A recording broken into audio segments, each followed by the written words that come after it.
10 important questions जिसके through आपको important topics के बारे में जानने को मिलेगा। Hello everyone, welcome back to CSIR the 24/7। I am मेघना श्रीवास्तव। तो सबसे इंपॉर्टेंट जो क्वेश्चंस हैं वो हम करते जाएंगे और आपको टॉपिक पता चलेगा और आपको ये भी पता चलेगा ये क्वेश्चन कितनी बार किस तरीके से रिपीट हुआ है। सबसे पहला जो क्वेश्चन है आपका A, B और Z DNA।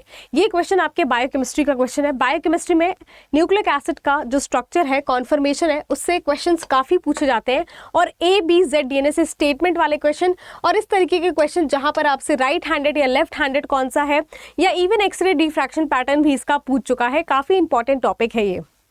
अगला आ जाता है आपका कि फॉलोइंग एंजाइम जो कि ऑक्सीडेशन। तो एंजाइम एक बहुत इंपॉर्टेंट पार्ट है CSIR का। और जब बात आती है आपके पाइरुवेट से फॉर्मेशन की, यानी जब आपका कार्बोहाइड्रेट मेटाबॉलिज्म में पाइरुवेट बन रहा है, ये पाइरुवेट TCA साइकिल में एंटर करेगा या ये पाइरुवेट आपका लैक्टेट बनाएगा और ये क्यों बनाएगा, इससे काफ़ी क्वेश्चंस इधर पूछे जा रहे हैं। जैसे यहाँ पर आपके लिए जो आंसर है वो आपका क्या होगा, सक्सिनेट डिहाइड्रोजनेस, क्योंकि यहाँ पर कोई भी NAD+ जो है वो एक्सेप्ट नहीं होते, रिड्यूस नहीं होते हैं। नेक्स्ट आपका जो क्वेश्चन है ये आपका फोटोसिंथेसिस का क्वेश्चन है और ये लाइट रिएक्शन का है। अगेन लाइट रिएक्शन काफ़ी इंपॉर्टेंट है एग्जामिनर के लिए, जो भी CSIR का पेपर बनाते हैं उनके लिए लाइट रिएक्शन, क्योंकि हर बार क्वेश्चन पूछे गए हैं। अब इसमें क्वेश्चन में पूछा है कौन सा नहीं सही है, तो करेक्ट इसमें क्या हो जाएगा, लाइट रिएक्शन थैलेकॉइड मेम्ब्रेन पे होता है, ATP NADPH बनते हैं। इसके बाद लिखा है ल्यूमेन एनक्लोज्ड, बिल्कुल सही है। अब यहाँ पर NADPH कार्बन रिएक्शन में नहीं, आपके लाइट रिएक्शन में होते हैं, बिल्कुल आपका फोर्थ आंसर सही है। नेक्स्ट आपका जो क्वेश्चन है अगेन इस बार यानी आपका दिसंबर 2024 का ये क्वेश्चन है। अगेन देखो आप लाइट रिएक्शन से क्वेश्चन पूछा है। Light reaction is the favourite topic. यहाँ पर आंसर क्या होगा, pheophytin, plastoquinone A, B, cytochrome B/T complex और आपका प्लास्टोसाइनिन। अगला टॉपिक कौन सा है, अगला टॉपिक आपसे पूछा गया है, यहाँ पर आपका पूछा गया है साइटोस्केलेटन प्रोटीन। अगेन ये बहुत इंपॉर्टेंट टॉपिक है, साइटोस्केलेटन प्रोटीन। हर बार इससे क्वेश्चन पूछे जाते हैं, कोई भी साल ऐसा नहीं है डायरेक्टली या इनडायरेक्टली इनके इनहिबिटर्स से या फिर इनसे स्टेटमेंट वाले क्वेश्चन इंटरडिसिप्लिनरी अलग अलग यूनिट्स के पूछे जाते हैं। जैसे यहाँ पर आपसे पूछा है न्यूरॉन बेस्ड जो मेम्ब्रेन है वो सिंथेसाइज होता है सेल बॉडी में और देखा जाता है एंट्रोग्रेड फैशन में। तो इसका आंसर आपको कॉमेंट सेक्शन में बताना है। एंट्रोग्रेड और रेट्रोग्रेड दो तरीके का होता है, डायनिन काइनेसिन, मायोसिन या डायनिन एंड काइनेसिन। तो यहाँ पर एंट्रोग्रेड और रेट्रोग्रेड, आई थिंक काइनेसिन आपका एंट्रोग्रेड फैशन में मूव करता है, डायनिन आपका रेट्रोग्रेड करता है। अब यहाँ पर पूछा है कि डायरेक्ट कौन से एक्सेप्टर होंगे, तो आपको यहाँ पर जो क्वेश्चन पूछा है amino acid catabolism. Amino acid catabolism में आप ट्रांस अमीनेशन का रिएक्शन देखते हैं। ट्रांस अमीनेशन में क्या होता है, एक अमाइनो एसिड और एक कीटो एसिड होता है। अमाइनो एसिड से कीटो एसिड में एक अमाइनो ग्रुप का ट्रांसफर होता है और इसी के थ्रू यहाँ पर आपका कीटो एसिड और अमाइनो एसिड का फॉर्मेशन होता है। ये सिंपल यहाँ पर आपसे क्वेश्चन पूछा गया है कि अमाइनो ग्रुप के एक्सेप्टर कौन से होंगे, तो आपको यहाँ पर ध्यान देना था कि कौन से कीटो एसिड है, आपके अल्फा कीटो ग्लूटारेट आपके कीटो एसिड है। नेक्स्ट जो क्वेश्चन आपसे पूछा गया है ये आपका दिसंबर 2024 में पूछा गया है। अगर आप ध्यान से देखें तो पहला यहाँ पर आपका एस्पैरेटेट है, एस्पैरेटेट, दूसरा ऑक्सैलो एसीटेट है, तीसरा आपका सक्सिनेल कोएंजाइम A है और आपका चौथा पाइरुवेट है। आपसे यहाँ मैच कर रहा था कि कौन से ऐसे इंटरमीडिएट्स हैं जो कि अमाइनो एसिड की सिंथेसिस में मदद करते हैं। ये जो आपका पाइरुवेट है ये AVLI की मदद बनाता है, AVLI।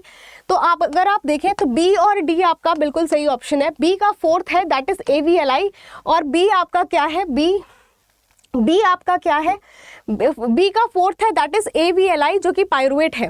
नेक्स्ट आपका D का क्या है, ऑक्सैलो एसीटेट जो कि क्या बना रहे हैं, मेथियोनिन, थ्रियोनिन और आपका लाइसिन, बिल्कुल सही है। तो ये करेक्ट मैच है। ये भी काफ़ी इंपॉर्टेंट टॉपिक है, यानी अमाइनो एसिड का कैटाबॉलिज्म, मेटाबॉलिज्म या फिर आपका एनाबॉलिज्म, तीनों ही काफ़ी इंपॉर्टेंट है। यानी ओवरऑल मेटाबॉलिज्म इंपॉर्टेंट है, जैसे यहाँ पर कैटाबॉलिज्म से क्वेश्चन था और यहाँ पर आपके एनाबॉलिज्म से क्वेश्चन था। अगला क्वेश्चन यहाँ पर है आपका mark recapture technique. Mark recapture technique बहुत इंपॉर्टेंट आजकल हो गया है। अगर आप इस क्वेश्चन को देखो तो इसमें सिंपली आपसे पूछा था कि कितने % जो है ये पहली बार में मार्क हुए, तो मार्क कितने थे 60, दोबारा दिया गया 40 और लास्ट में आपके जो मार्क्ड निकले वो निकले 20। ये हो गया टोटल पॉपुलेशन 120 का 60 कितना परसेंट हो गया, 60 आउट ऑफ 120 इट इज, देखा जाए तो ये 50% हो गया। तो ये सिंपल क्वेश्चन था, लेकिन काफ़ी क्वेश्चंस इससे पूछे गए हैं पिछले 1-2 साल में, देखा जाता है ये आपका one of the important topic है। अगला अगर आप देखें यहाँ पर आपसे सिंक्रोनाइज्ड सेल के बारे में, तो बहुत ऐसे क्वेश्चंस पूछे जा रहे हैं कि सिंक्रोनाइज सेल है, उन सेल को हमने 4 पार्ट में सेपरेट कर दिया, अलग अलग चीज़ डाली, क्या इफेक्ट होगा। अब इस क्वेश्चन में आपसे पूछा गया कि अगर डबल थायमिडीन ब्लॉक डाल के हम सारे सेल्स को सिंक्रोनाइज कर दें। डबल थायमिडीन ब्लॉक जो है वो G1S phase of cell cycle को अरेस्ट करता है। इट मीन सारे ही सेल अब अरेस्ट होने के बाद एक साथ वापस से सेल साइकिल में एंटर करेंगे, यानी सब एक ही फेज में होंगे। अब इसके बाद कुछ घंटों के बाद क्या किया गया, इनको 4 अलग पार्ट में 4 अलग सेट में अलग अलग रख दिया गया। पहले में कुछ नहीं डाला गया, जिसमें कुछ नहीं डाला गया उसमें आपको सिंक्रोनाइजली डिवाइडिंग सेल्स ही मिलेंगे। दूसरे में प्रोटियोसोम इनहिबिटर डाला गया। प्रोटियोसोम आपके जैसे आपके एपीसी, अगर आप एपीसी को इनहिबिट करोगे सेल मेटा टू एनाफेज नहीं आ पाएगा, मेटाफेज अरेस्ट हो जाएगा। आप मायोसिन 2 डालेंगे तो सेल के अंदर, जब सेल के अंदर न्यूक्लियर डिवीजन हो जाएगा तो साइटोप्लाज्मिक डिवीजन नहीं हो पाएगा, क्योंकि मायोसिन 2 आपके एक्टिन फिलामेंट्स इनहिबिट हो जाएंगे, यानी बाय न्यूक्लिएट सेल मिलेगा। एंड नोकोडेक्सोल आपका इनहिबिट करता है माइटोटिक माइक्रोट्यूब्यूल को, और ये माइक्रोट्यूब्यूल्स जो होते हैं ये स्पिंडल फाइबर का फॉर्मेशन करते हैं। इट मीन्स कि सेल जो है वो अरेस्ट हो जाएगा प्रो मेटाफेज में। 4th आपका करेक्ट ऑप्शन है। ये काफ़ी इंपॉर्टेंट है और इस तरीके से क्वेश्चन आजकल ज़्यादा पूछे जा रहे हैं।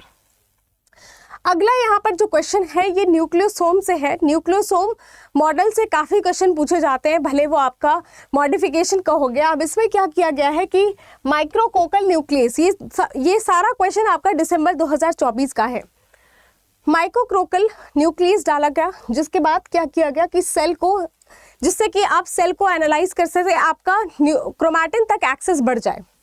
अब जैसे ही आप माइक्रोकोकल न्यूक्लियस डालते हैं जिससे कि आप क्रोमैटिन को देख पाए, अर्ली क्या देखा जा रहा है कि न्यूक्लियोसोम रेगुलरली स्पेस्ड है। इट मीन्स कि न्यूक्लियोसोम टाइट बाइंडिंग कर रहे हैं, प्रॉपरली डीएनए को रैप कर रहे हैं। लेटर स्टेज में न्यूक्लियोसोम इरेगुलरली स्पेस थे और कुछ ऐसा भी रीजन था जहां पर न्यूक्लियोसोम नहीं थे। अब क्या ऑब्जर्वेशन निकलेगा, तो बिल्कुल सही है, फैकल्टेटिव हेट्रोक्रोमैटिन। हेट्रोक्रोमैटिन क्या होते हैं, इनएक्टिव रीजन होते हैं जहां ट्रांसक्रिप्शन नहीं हो सकता।